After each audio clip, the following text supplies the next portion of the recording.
Welcome to Collective Guidance. I'm your host, Charla Goodnight, and I am so grateful that you are here today to be on this journey with this amazing woman that is doing the work herself and doing the work as a mother and sharing the work that has helped transform her. A lot of conversations that we have on here are about going inward, the journey inward, healing, about the moment you stop performing and you really just start actually living a beautiful life. It is about reconnecting with yourself, taking the courage to finally say, something within me needs attention and I am ready to do the work. Most of the time, when we picture the person that's doing the work, it is the one that everything has fallen apart. And I love today's guest because she talks about actually the one that needs it the most is the person that is so capable from the outside, has it all together, the one who's showing up for everyone else, the high performer, the strong one, the woman that we look at and we're like, that bitch has it together. You know, she is doing the damn thing. My guest today, Kara Kalin, knows that person deeply because she was that person. Kara is a registered clinical counselor, a certified EMDR therapist, a former national level athlete. You guys, she was a synchronized swimming participant. Like, she competed in synchronized swimming. And whenever I found this out, I was like, holy smokes, she's like a fairy. Like, to be able to do that, that's some athletic ability right there. And then turned into a coach. And she is now the founder of the Shift Change, a mental health movement that is changing the way people recover from stress and trauma. She's worked with first responders, elite athletes, healthcare workers, parents, teachers, high performers of every kind. And she doesn't just teach the work, she actually lives it. And I have chills from that right now because on her Instagram, I saw a post of her parenting her child with such compassion and teaching him how to regulate the nervous system that it brought tears to my eyes. And the tears are coming again because it's just a conscious parenting. So welcome, Kara, to Collective Guidance. I am so glad that you're here, and the universe took a little while for us to make this connection and you to be here, but I believe in divine timing. So thank you so much for being here. I just need you to know that that was really beautiful. My heart is warmed and touched by that beautiful introduction. So thank you. Well, I am so excited to share your work with people because your story is so fascinating. Before you started in this work, I want you to take me to the beginning, not who you are now, the mom of 4 beautiful kids, great co-parenting relationship, and before EMDR, before Shift Change, before the clinical work. Tell us who you are, what happened. Take us back. Oh, it goes, I mean, if you were to ask me to take you all the way back to before the performing happened, it would have to be, 10 years old. Because as you mentioned, right, being in the world of synchronized swimming, you learn from a very young age that performance is everything. And so, I often tell people that it is the hardest sport, I believe, in the world when your legs are flooded with lactic acid and you are required to smile and have people believe that you're having fun when actually it's not. And for me, growing up in the 90s, I grew up in Calgary, Alberta, and I was a member of the Calgary Aquabells. My club was the top in the country. And so every day when I would come to the pool, I would train with Olympians. the coaches were Olympians, and our role models trained beside us. So every day I saw excellence and I saw elite performance. There wasn't sort of training wheels to put on and come into this space. It's like you watched what it was, you understood what it took to get there, and then everything inside of you wanted to be that. And so if I was to tell you how long the performance lived for, it was from the time I was 10 years old until I was 37. And I would say that every year it was just learning how to do it a little bit more and a little bit more until you just didn't even know you were performing. You know, you just believed that was who you were. So yeah, I mean, that's where it starts. And I often tell people there was this moment where I had gone to my first synchro competition in Edmonton, and I dove in the water and I actually swallowed water. And so we would consider this now secondary drowning, and, you know, came up out of the performance, was choking, vomiting, and somehow managed to get back into the routine because the fear of screwing up was greater than this. And at the end of the routine, was actually, you know, as a 10-year-old, very proud of myself for being able to have this incident and then perform and come out. But, you know, what I know now is that culture of excellence, that any mistake was a threat. And so I was publicly shamed for that incident, you know, screamed at on a pool deck with hundreds of people present. And, you know, my mom hired a sports psychologist to work with me because what ended up happening is that I developed a fear of holding my breath. So there was this somatic panic inside of me that every time the music would begin and I'd dive into the pool, I would have this intense reaction. And my mom got a sports psychologist. He worked with me for many months. Eventually, you know, he taught me every incredible breathing technique, bring your heart rate down, all of the things, but nothing helped me actually overcome this incredible panic in my chest. And so I believed that I just wasn't enough. Like I just couldn't figure this out. And so I ended up retiring from the sport. And then I decided to be a coach. I wanted to coach and be a different kind of coach than what I had experienced. You know, that was really the goal. At the same time, at 14 years old, my dad was diagnosed with terminal cancer. And so this adolescent period of time for me was a very tumultuous one because I was dealing with this intense panic every day because we trained every day. And my dad is unwell and off work. And I have this father that was determined to beat his cancer. And so everything about his experience of having this disease was denial. And so all we ever saw was the anger, you know? So I'm experiencing this out of control feeling. And then in my family life, there's this out of control feeling that manifested into a lot of different things, you know, eating disorder and, you know, you name it, because what I know now is that my brain was trying to find control in a world there was none. There was absolutely none. Fast forward to 18 years old, my dad passes away.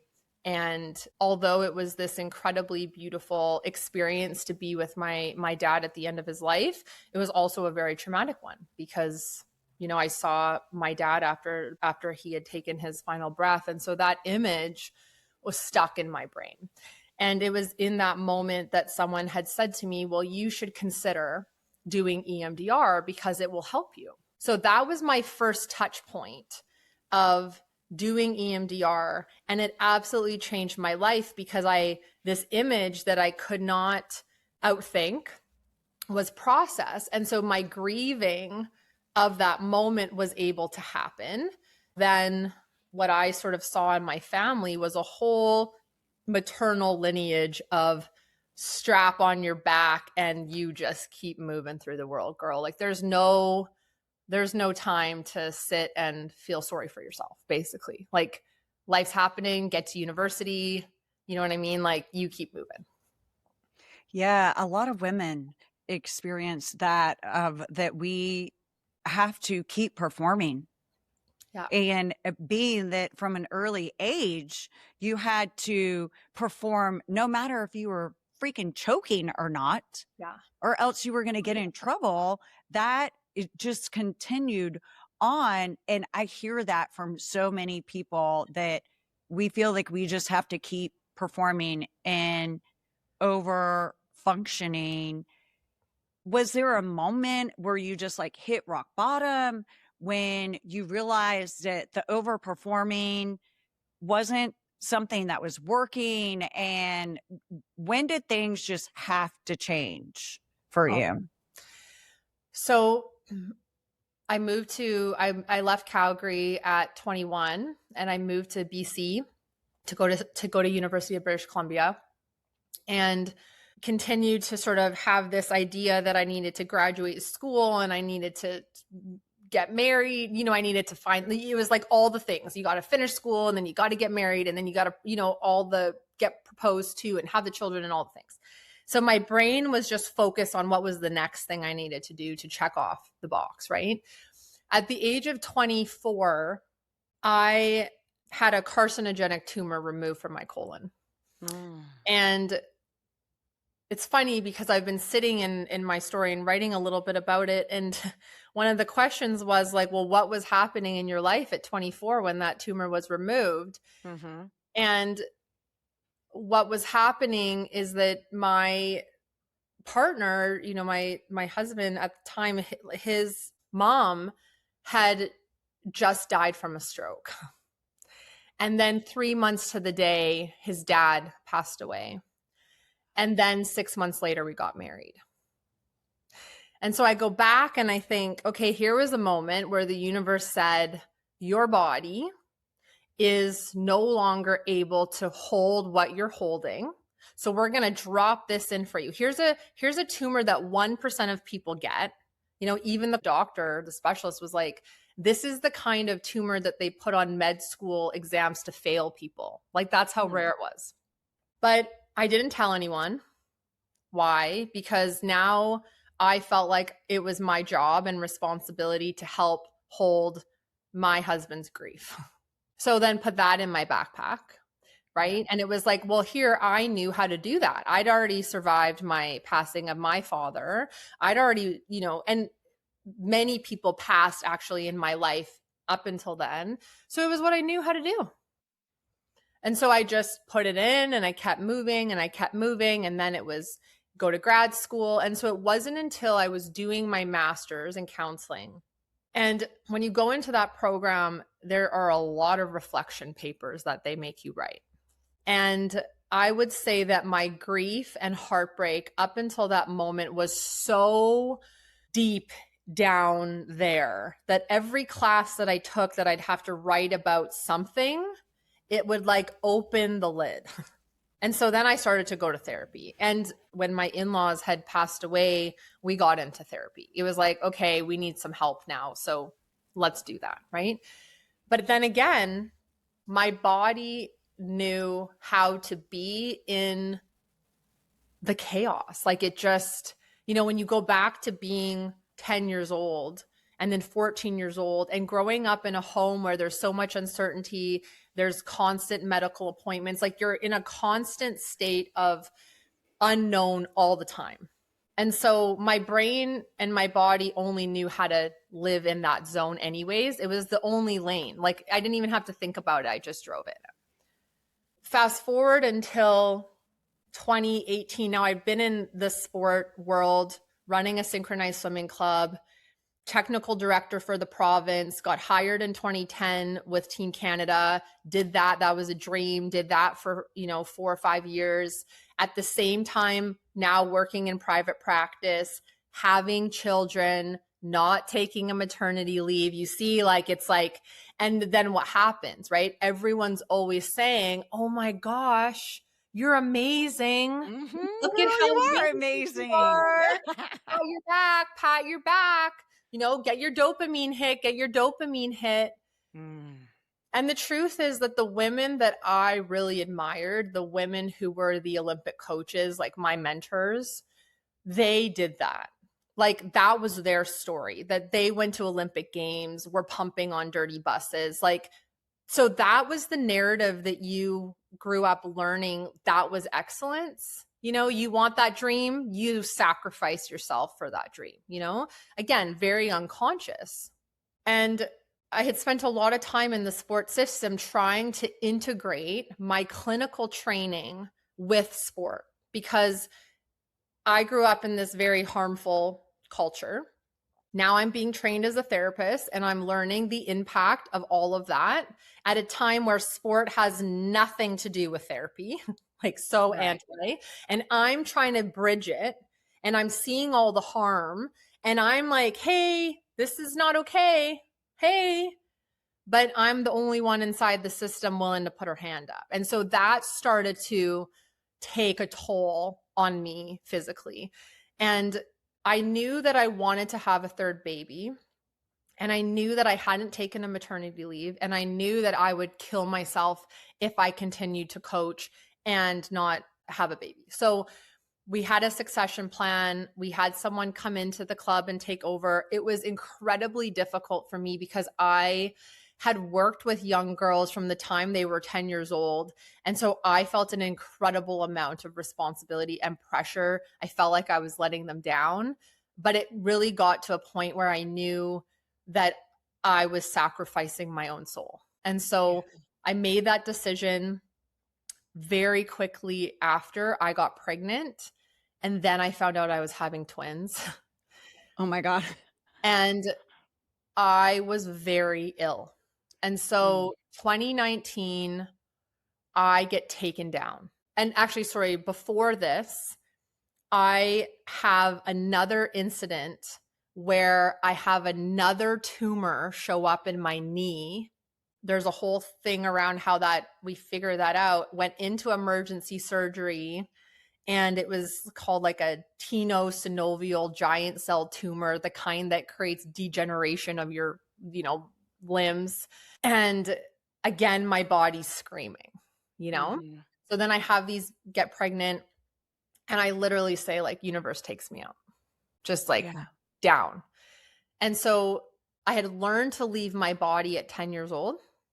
And now I'm 37 years old and I'm forced into my body in the most extreme suffering you could imagine, because I was sick, vomiting illness all day long. And at 3 p.m., the migraines would come. And I had 2 toddlers under the age of 3 and no help. Like, this is a woman that's not resourced, never put her hand up to say, hey, I need help. There's nobody around me. So now this is the moment where I start to see I have been the helper of all, and there's nobody around me to support me, and I'm deeply suffering. Then I give birth in COVID. April 2020, world shuts down, give birth to these babies. There's nowhere to run. There's nowhere to hide, like 4 kids under the age of 5. And it was the most darkest moment. But even in the darkness, I tried to escape it. Like, there was this intuitive sense of just find something to think about besides the suffering, because my brain had only known how to get me out of suffering. And that's when I enrolled in the EMDR training. It was like, do something to think about anything but what you're in. And, that was the moment in the training where a really big thing was revealed. And so what was revealed? So I came into the session with the question of, why am I so defensive with this particular person? And again, living in the world of sport, I had lots of mentors, Olympic coaches who could be so critical of the things to help me learn and grow that I could take feedback from lots of people. But this one person was just so triggering in my body.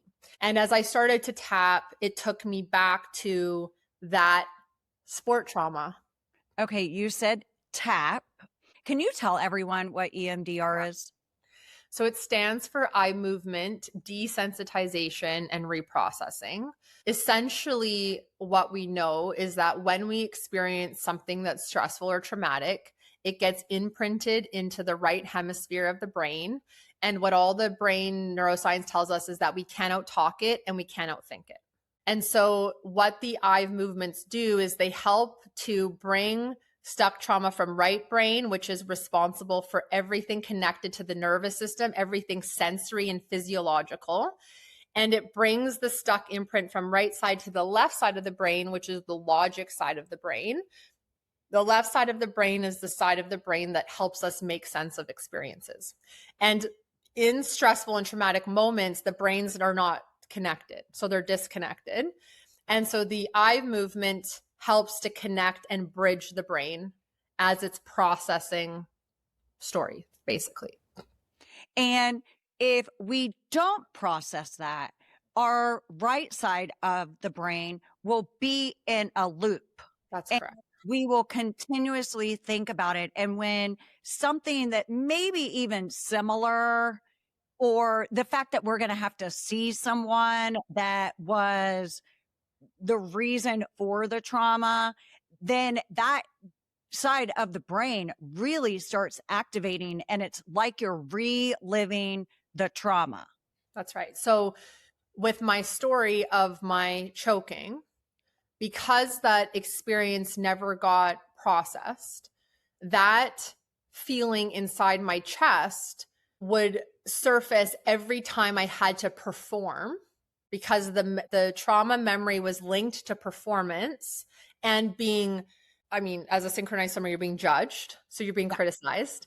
Mm-hmm. So then how that manifested over time is that anytime I had to speak publicly or be in a room where I had to talk about things, this palpitation in my chest would start to titrate.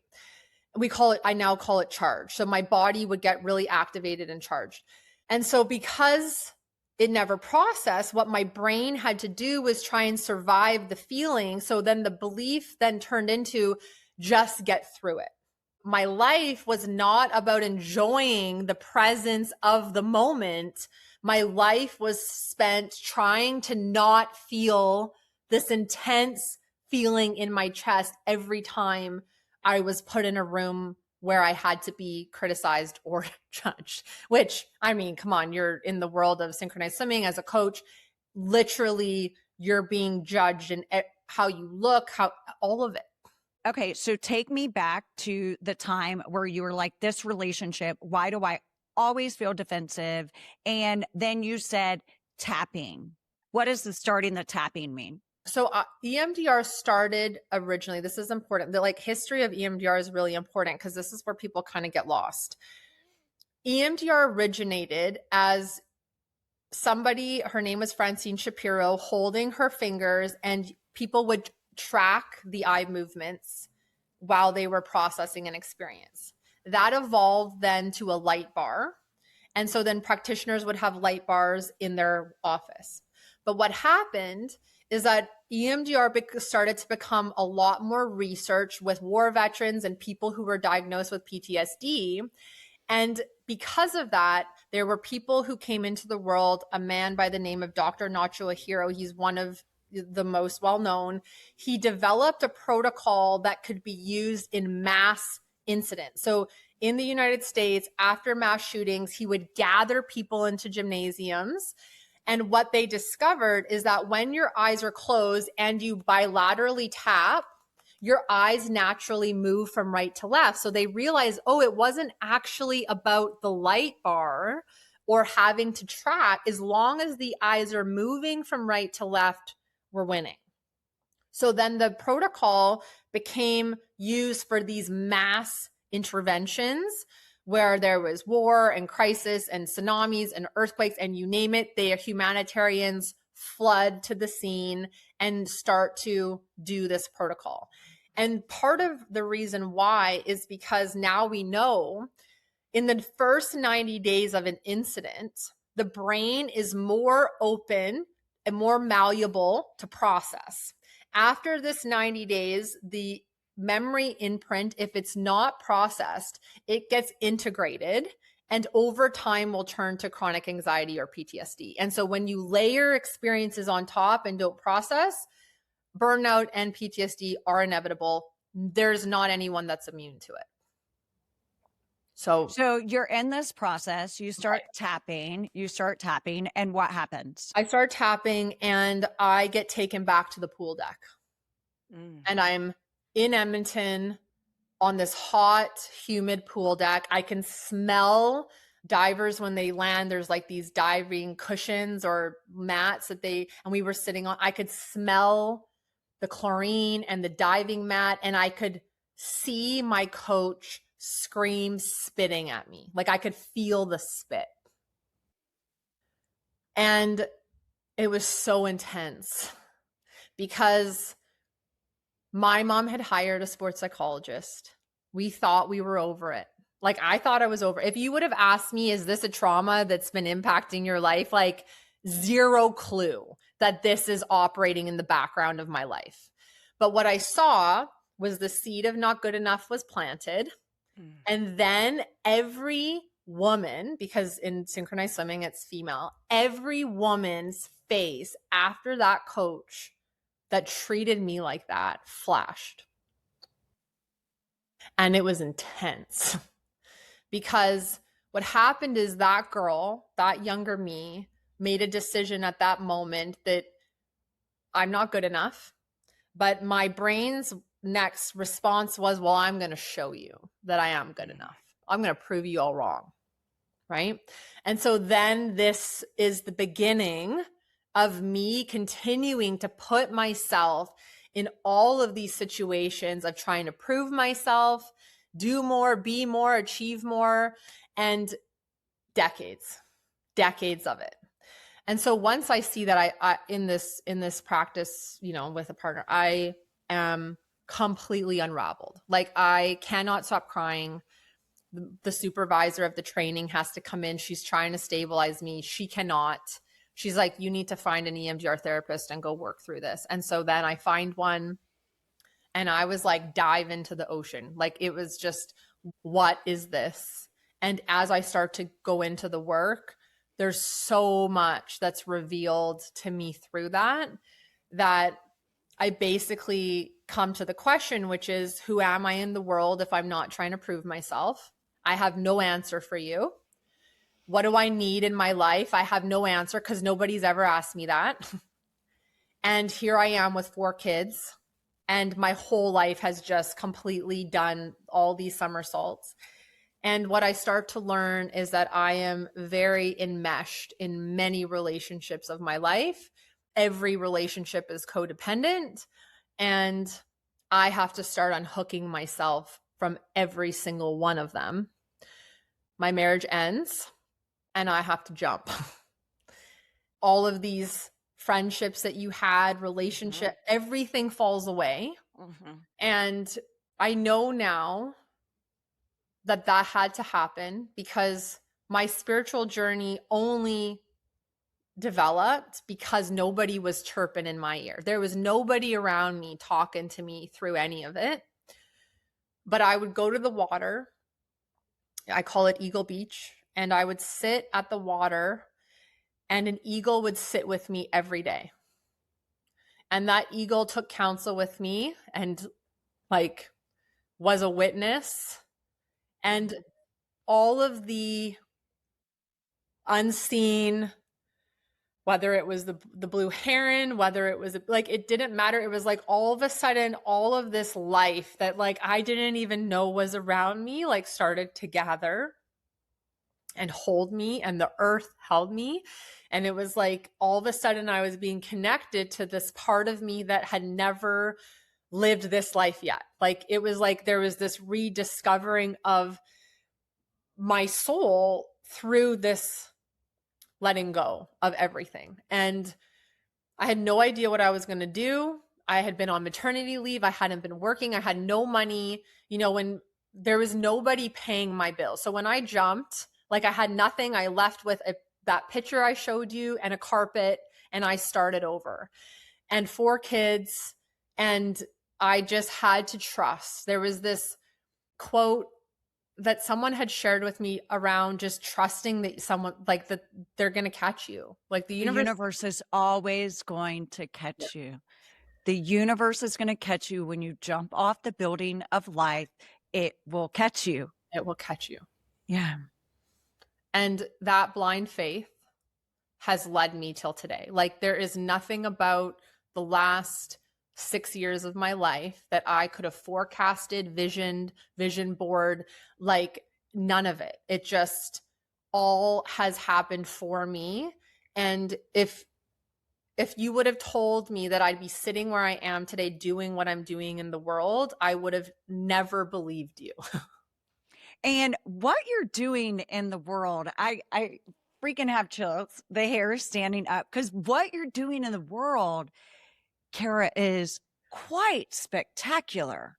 You have your own practice, but you also have Zoom groups where people can come on and do this work in a anonymous, no one knows that they're there. It's not talk. So tell me about it. Like, therapy is typically talk therapy. You're talking through your trauma, but EMDR is not talk therapy. And from everything that I've listened with you and the people that you have gone on podcasts with, you have really talked about the results of how people just are getting massive healing from this. So talk to me about this. Tell us about this because it's so fascinating what you're doing.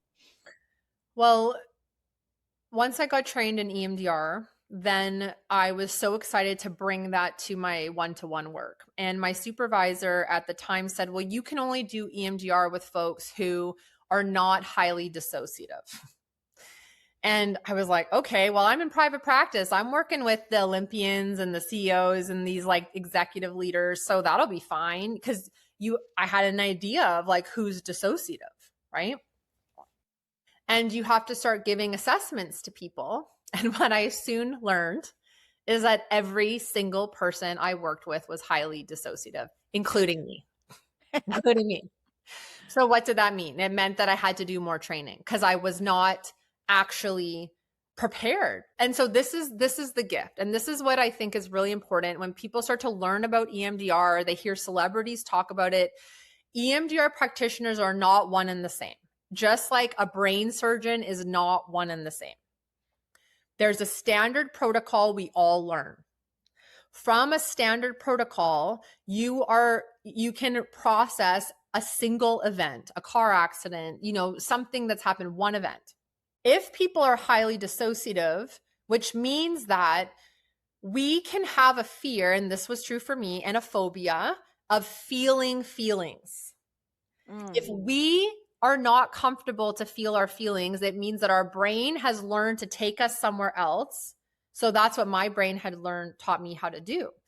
And so I go and do more training and more training. Then I get hired to deliver work with this massive organization. And what I learn is that their people are being vicariously traumatized. So I asked my supervisor what to do, and she goes, okay. She introduces me to Dr. Nacho. I go and do all the training. I come back to Canada and I'm like, this is crazy. Like, all of my clients who have been in healthcare, nurses during pandemic, like, these humans have been holding day after day of cumulative trauma, let alone their relationships and their children and everything else they hold in their life. And I was like, this is incredible. I can do, like, nobody's doing this here. So I start to like introduce my clients to it, and they're all like, no, I'm not coming. I'm not coming into a room where people can see me. And I just thought that was so crazy, because why wouldn't you want help? Right? Like, and I'm already a couple years in my journey and seeing how transformational my life has changed. And I'm like, come on, you guys. And they're like, no. So I have a client that says to me, can't you find a way to make it anonymous? And I was like, that is crazy. Therapy is not anonymous. Like, who's going to come? And he just kept saying it to me, to the point where it takes me a couple times to get hit in the head, and then once the final hit comes, you're like, okay, do the thing. Like, the universe is going to keep hitting you until you listen. So I find a way to make it anonymous. I release it into the world. We end up doing a pilot with a local police department here in BC. We run 100 police officers through it. we convert the contract, and then we start moving. Because now we've got people who have traditionally never put their hand up and asked for help. They don't even know what EMDR is, but you do not have to go into these spaces and convince these people that they are traumatized. They know that they're traumatized. And so what's incredible is that this protocol, because it's for recent events, it's a nonverbal protocol. And so people arrive into our space. They are guided in a stabilization and breathing protocol that we lead them through. And they can't see anyone else because everyone's renamed and everyone's Black. They can only see the therapist. And we guide them to see the incident, or we call it a target, whatever they've come into the session holding. And in 50 minutes, we take them from a highly charged target and we desensitize it. And so we've got these tough, like these humans who you see walk in a room and you're like, they are the toughest of the tough. And you see them sit down and they're protected and they're guarded and they're just like so much tension. And in 50 minutes, you watch them put a little bit down and put a little bit down and more down. And you start seeing breath return to the body. You start to see the face loosen and relax. And every single person at the end is like, thank you so much. Like, this was incredible. And you don't even need to know why they're there. And so I wasn't sure when I was started to do it, because I love the work that I do with people. I love to know the transformation that's happening. You know, that's a little bit of my own stuff. But when you see someone physically changed, the impact is incredible. You know, like I literally cry every time. I have therapists now that run the sessions, but I will still do some when there's new folks that come in. I ran one today for a group, and I get off of it every day. And I have a moment where I just go, wow, this is going to change the world. Like, I just know that to be true. Your soul's doing its work. So you talking about this makes me think, and some people think, oh, you know, I've had bad things that have happened in life, but it's not really trauma. Yeah. And my take is, yes, it is trauma. You know, like, we don't have to compare each other's trauma. They'll say, well, it wasn't bad enough to really be trauma. What do you say to that? How do you respond to that? And where's the line between being stressed and life happening and trauma? And most importantly, does that line even matter? Yeah. Okay, so there's a couple things. One, the definition of trauma that changed my understanding of what is trauma was that it's by Peter Levine, and it's trauma is not what happened. It's not the event. Trauma is what happens inside of us in the absence of an empathetic witness. So then what do I know to be true? Most of us have grown up in suppression culture, what I call suppression culture. Most of us did not grow up in homes where we were emotionally witnessed for the things that happened to us, and not because it's their fault. It's because that has been generationally passed down. And so when I learned that and I thought about all my life, I know what it was to push through hard things. There is nothing about my resiliency that I did not gain from all of those hard moments, 100%. But what happens when we do not have an empathetic witness is we develop protection of the heart. My heart was guarded from the time I was 10 years old. And every time something awful happened, I built more protection and more protection and more protection. So I could go into situations and relationships with people, and all my brain cared about was survival, to not be heartbroken, to not be hurt. And so what did that mean? It kickstarted in me all of the protective mechanisms to be loved, seen, and cared for. What did that mean? Overperforming over everything. If you just be the one that helps everybody, you will be loved. It was never you can be loved because you just deserve love. right? There was a doing that had to happen. The third thing is that for many people who grew up having physical needs met, what you talked about is comparative suffering. Mm-hmm. So what we learned when you have physical needs met is you should be so lucky, mm-hmm. right? Your life wasn't that bad. You know, it's pretty good. And where did that stem from? If we go back to like the 1900s, we go back to war times where the people came home from war and they did not die. We should be so lucky that you didn't die in war. Forget about the trauma that you brought home into your family, the alcoholism, all the things that came from wartime, but it was, you should be so lucky. So that gets passed down generation to generation to generation. So yes, we're not homeless on the street. We should be so lucky. That's what happens in homes where physical needs are met. So that comparative suffering is also part of the trauma because we've developed a mechanism to go, oh, it's not that bad. Right. Now, the definition of what is stress and what is trauma is that stress, everybody has stress. All of our systems are loaded with stress. But what happens when our system has repeated stress that's prolonged, I want you to think about, I'm going to hold up a water bottle because it's a good example. So from the beginning of time, stress happens, and we all will accumulate stress across our lifetime to the point where this ongoing stress inside of our system creates the top point. And everybody will have a combustion point, whether it's health, whether it's some kind of event that happens in life, lid's going to pop off. Okay.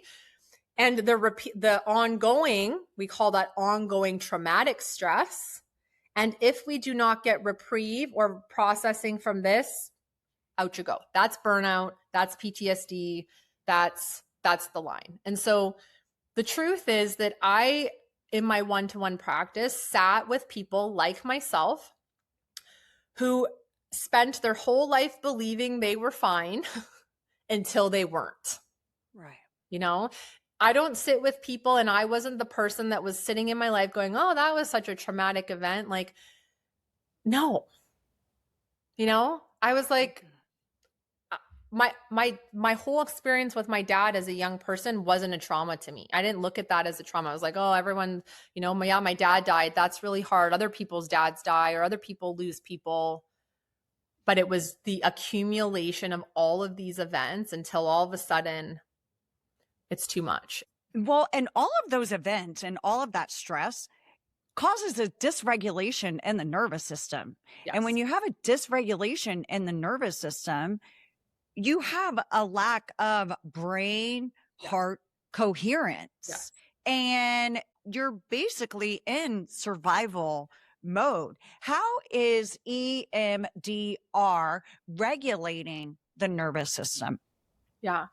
So in our session specifically, we are taking small pieces. So in a one-to-one EMDR session, you would come in with, it could be something historical from the past that you want to work through, and your therapist would choose that target and you would follow it down memory lane. That's not what Shift Change does. Shift Change, this protocol, say we're going to bring into the session, I got laid off at work. Okay. I got laid off at work. I'm bringing in the moment that I received the news. That's a target. Now, every time, so there's repetitions throughout the 50 minutes, and it's between 60 to 90 seconds repetitions. Every time you tap for 60 to 90 seconds, you come back to the target. So you're not following it down memory lane to historical 3-year-old trauma. We're not doing that in this protocol. This protocol is to help you take this sliver of life that's really hard right now and helping you process it and put it away.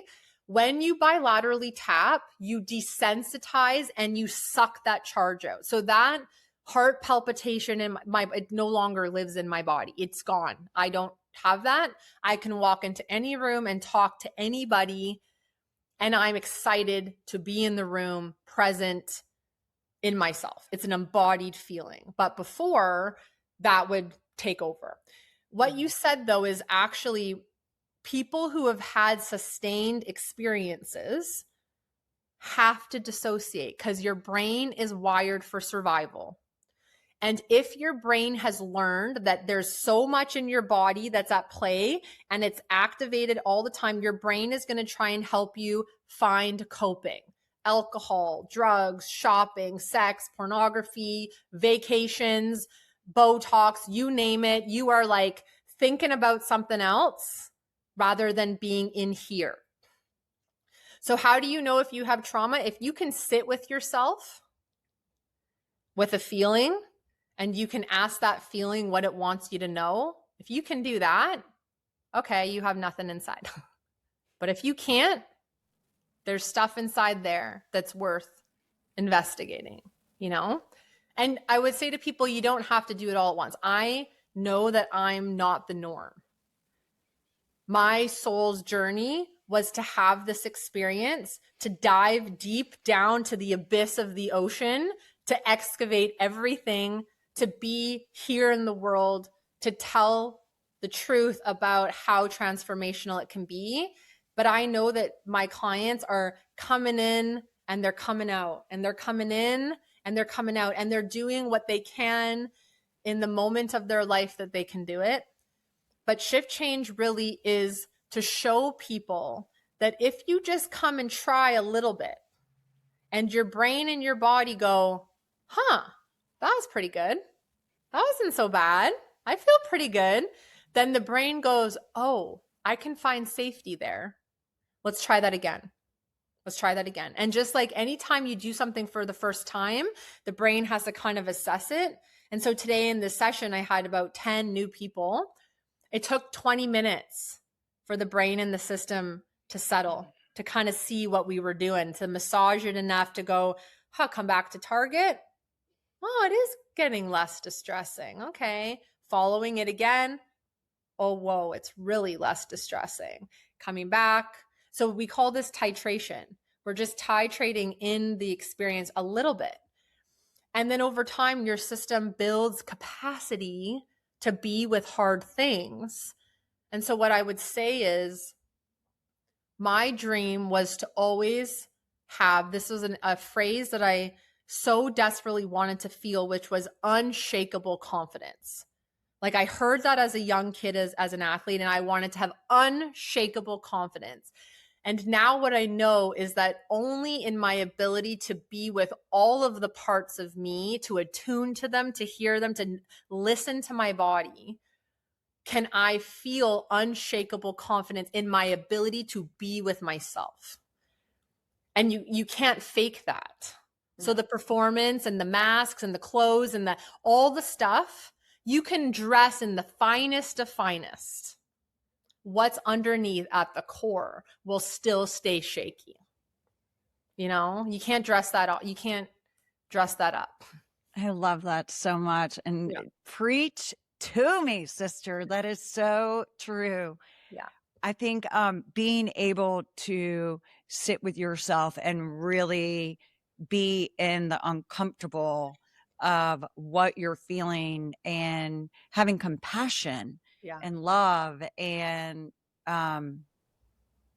is the whole part of it. Before I let you go, where can people find you if they want to work with you? Are they able to work with you?